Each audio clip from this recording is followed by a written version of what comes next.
masker, jadi nggak ada kegiatan mengajar. Jadi saya hanya mengawasi benar-benar kalau kegiatan bisnis. Kebetulan sedang renggang gitu ya, tidak mengajar. Jadi gimana nih Bu Citra, kemarin katanya sempat galau gitu habis observasi pembelajaran gitu, katanya tentang pembelajarannya gitu, gimana gitu? Ya, karena rencananya kan RPP yang saya gunakan waktu kemarin praktek pembelajaran itu kan RPP-nya itu saya pakai untuk uji kinerja PPG-nya sebelum UP ya Bu ya. Jadi menurut saya belum belum sempurna sekali itu. Iya, belum sempurna. Jadi walaupun tidak bisa mencapai kesempurnaan 100%, minimal lah nanti bagus nanti untuk EPP untukin saya. Jadi Ibu ingin bagaimana supaya RPP-nya dan pembelajaran jadi lebih sempurna gitu Iya, ya. Jadi apa nih yang ingin Ibu Citra dapatkan dari percakapan kita ini? Yang ingin saya dapatkan dari percakapan kita kali ini itu adalah kan kemarin kita sudah mendampingi saya ya di dalam proses pembelajaran di kelas. Jadi saya ingin mendapatkan masukan, mendapatkan saran tentang bagaimana ketika saya kegiatan pembelajaran saya di kelas itu antara RPP dengan kegiatannya itu apakah sudah sesuai dengan tujuan pembelajaran yang saya ingin capai. Itu yang masih diragukan karena kan di situ saya memakai sintaks discovery learningnya itu ya Bu ya. Itu yang kita kan biasanya jarang menggunakan model pembelajaran seperti itu ya. Jadi seperti itu. Nah, saya ingin minta masukan dan sarannya. Jadi Ibu Citra nantinya ingin bisa mendapat masukan, saran, solusi mengenai apakah akhirnya tujuan pembelajarannya Ibu bisa tercapai, apakah Ibu akhirnya bisa melakukan pembelajaran sesuai dengan sintaks yang sudah Ibu susun seperti itu ya. Betul. Nah, jadi setelah pembelajaran kemarin ini Bu, apa yang Ibu rasakan atau berapa persen sih tingkat kepuasan Ibu setelah pembelajaran kemarin? Yang saya rasakan kemarin selama proses pembelajaran di kelas itu saya merasa senang ya Bu ya. Apalagi ini pertama kalinya saya menggunakan pembelajaran berdiferensiasi diferensiasi konten ya. Ya, jadi saya cukup senang walaupun saya belum menjelaskan secara spesifik materinya itu, tapi peserta didik saya, murid-murid saya sudah bisa memahami materi yang saya sampaikan. Jadi dia sudah bisa mendapatkan mampu dia itu menjelaskan apa tujuan dari pembelajaran saya hari itu. Seperti itu. Jadi setelah menurut saya kalau dibilang puas dan tidak puas ya saya cukup puas sih. Ya, cukup puas saya dengan hasilnya itu karena mereka itu seperti yang saya bilang tadi, dia itu mampu, dia itu dia itu mampu mencapai tujuan pembelajaran saya inginkan. Jadi untuk kepuasannya Sudah 80%. 80%. Iya. Ibu tadi mengatakan ini pertama kali menerapkan diferensiasi karena itu ya, dan Ibu sudah merasakan cukup puas. Sangat puas itu kira-kira bagaimana Bu ya menurut Ibu supaya bisa mencapai sangat puas gitu sih? Untuk pencapaian, kalau menurut saya bisa sangat puas dalam proses pembelajaran itu kemarin kan fokusnya kita tuh di keaktifan peserta didik ya.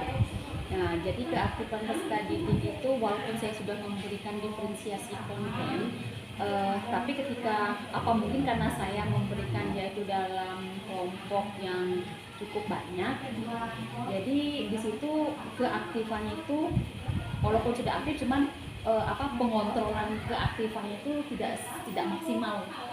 Jadi mungkin nanti untuk selanjutnya nanti mungkin dipikirkan satu kelompok tuh harusnya berapa orang seperti itu. Jadi Ibu merasa pengelompokannya sepertinya perlu ada yang diperbaiki. Iya.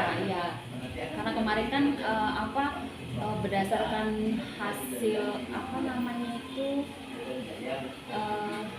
di kelasnya itu apa? Diagnostik test. Ya, diagnostik tesnya itu kemarin kan apa lagu yang saya berikan itu ada 5 judul lagu, tetapi setelah hasilnya itu ada 3 yang saya pilih berdasarkan minat mereka.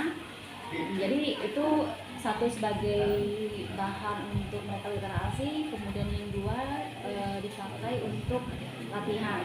Jadi yang 2 ini saya bagi kelompok itu terlalu besar-besar gitu. Jadi itu nggak maksimal, keaktifannya itu artinya tidak semuanya bekerja gitu.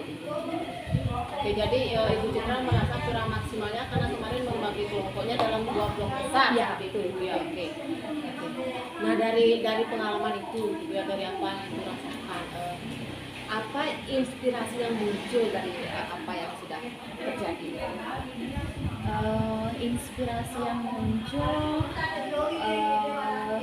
saya tuh harus seperti yang bilang tadi, kita tuh yang pertama harus kita bisa melakukan diagnostik tesnya itu, karena kan ini baru pertama kali ya, jadi itu memberikan hasil yang cukup puas menurut saya, karena berdasarkan tes itu saya tahu minatnya anak ini apa, yang ini apa. Jadi mungkin kedepannya saya harus melakukan itu di materi yang lain, sehingga saya tahu anak ini sebenarnya nggak suka belajar karena apa, dia tuh nggak sukanya ini, seperti itu. Oke, jadi inspirasinya ada ternyata Kurang diagnostik tes. Iya betul, sama ini lagi satu apa namanya sosial emosionalnya. Penerapan KS Iya, itu kan juga baru pertama kali saya lakukan kan. Ya waktu ini, jadi itu penting juga kan sebenarnya, kita sebelum kita mengajar kita harus tahu dulu apa kesiapannya secara sosial emosional itu seperti apa, nggak langsung kita masuk ke kelas langsung kasih materi gitu kan ya. Gitu. Jadi adakah suatu pemahaman baru yang akhirnya Ibu Citra dapatkan dari proses ini? Kalau pemahaman baru ya pasti itulah Bu yang tadi saya ceritakan, itu pemahaman barunya kita harus belajar lagi bagaimana mempersiapkan materi juga, di samping minta materi ya kesiapan setelah didik, minatnya. Kalau kemarin saya menggunakan diferensiasi konten, mungkin nanti bisa menggunakan diferensiasi yang lainnya. Kan ada banyak itu Bu ya. Nah, tapi saya masih belajar juga bagaimana caranya, karena betul-betul hal baru ya, karena biasanya kita kan selalu teacher center, sekarang bagaimana cara bisa student center. Jadi dari proses itu akhirnya Ibu Citra paham bahwa ternyata gitu kita perlu menerapkan diferensiasi dalam pembelajaran. Nah, yang kemarin Ibu Citra sudah merupakan yang diferensiasi kontennya, Ibu Citra kedepannya ingin mencobakan diferensiasi yang lain Iya, supaya pencapaian tujuan pembelajaran itu lebih maksimal. Iya, lebih baik sekali. Nah, kemudian dari pemahaman baru yang Ibu dapatkan ini, rencana Ibu ke depannya apa? Rencana kedepannya saya akan mencoba melakukan metode ini di kelas yang lainnya. Mungkin saya kan minat peserta didik itu kan lain-lain ya. Jadi di kelas lain mungkin tidak sama kan, dia tuh menyukai materi bahan ajar seperti itu, akan saya melakukan tes diagnostik lagi. Jadi nanti akan saya terapkan di kelas yang akan saya ajar di kelas berikutnya.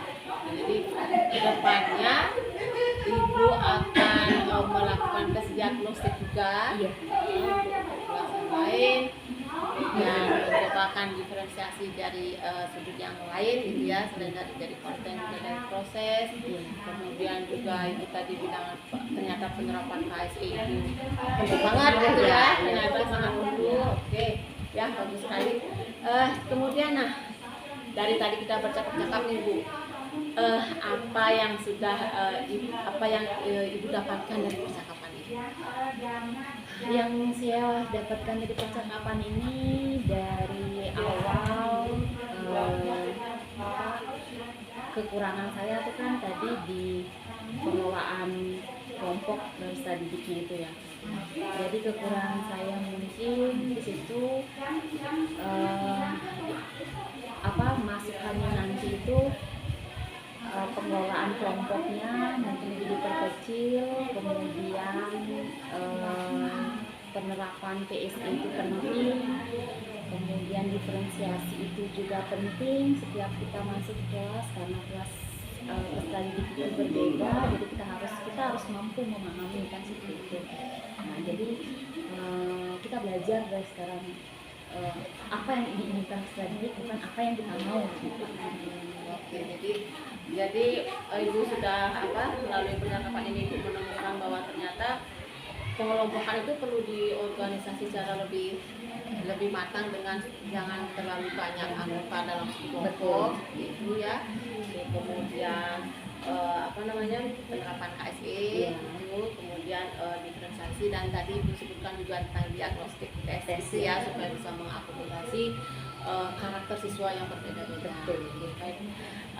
Jadi saya ingin dengar kembali nih percakapan ibu, ingin dengar kembali dari ibu setelah ibu nanti mencobakan proses ini di kelas yang lain atau di kelas yang satu masih kemarin, dan apa perubahan yang terjadi gitu ya. Saya ingin dengar kita lagi dari ibu lagi. Jadi kira-kira kapan kita bisa bercakap-cakap lagi untuk ibu sharing apa yang sudah ibu lakukan, perbaikan-perbaikan yang ibu lakukan.